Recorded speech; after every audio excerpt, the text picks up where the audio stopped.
Hello and welcome to Royal Vibes. Meghan Markle cut a lonely figure as she silently enters church behind Kate and Sophie. Of course, the Duchess of Sussex is among members of the royal family attending the state funeral today. So guys, as we get right into the story, please do ensure to subscribe if you haven't, give the video a like, and please watch the video right up to the very end. Meghan Markle looks somber as she arrived for the Queen's state funeral this morning. The Duchess of Sussex made her way into Westminster Abbey as her husband Prince Harry took part in procession behind the Queen's coffin from Westminster Hall ahead of the service, which took place at 11 a.m. today. Meghan wore a black dress, stilettos, and completed her outfit with a hat. The royals are among the 2,000 people gathered at the church to remember the late monarch on Monday morning. Members of the royal family are walking in a procession behind the Queen's coffin as it was carried by the military bearer party. The King was immediately behind with his siblings, Princess Anne, Prince Andrew, and Prince Edward. They were followed by the Prince of Wales, Duke of Sussex, and Peter Phillips. The Sussexes were seen traveling down the mall with a police escort at around 10:15 a.m.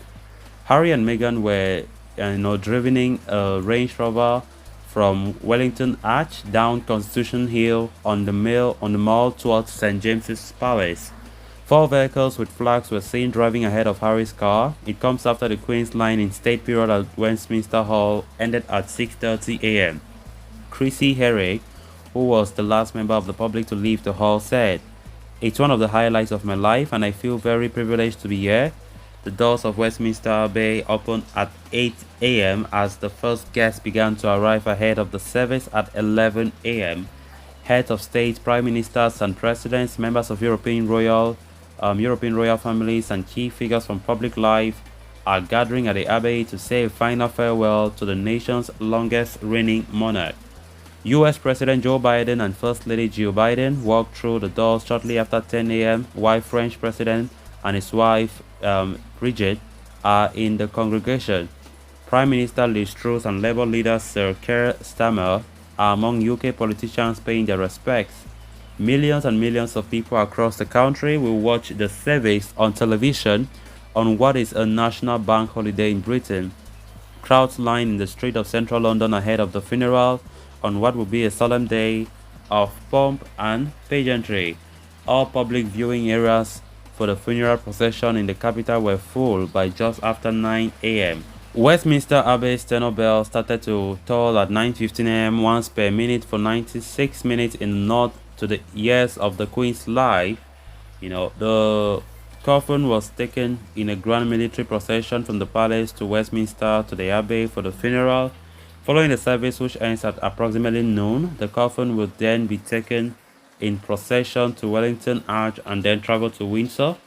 Once there, the hearse will travel to procession to St. George's Chapel at Windsor Castle via Long Walk, after which a televised committal service will take place. Later in the evening, there will be a private interment service with members of the royal family. The Queen's final resting place will be King George VI Memorial Chapel and annexed to the main chapel, where her mother and father were buried, along with the ashes of her sister Princess Margaret. Her beloved husband Prince Philip's coffin will move from the royal vault to the Memorial Chapel to join his wife. Meghan and Harry stepped down as working royals in 2020. They have since established their new post-royal lives in California, where they live with their children, Archie and Lilibet. The Duke and Duchess of Sussex were already in the UK as part of a Europe trip, with the Queen dying peacefully at Balmoral on September 8. They have been staying at Frogmore Cottage in Windsor. So guys, with that we have come to an end of this episode. Thanks a lot for watching. Until next time, bye bye.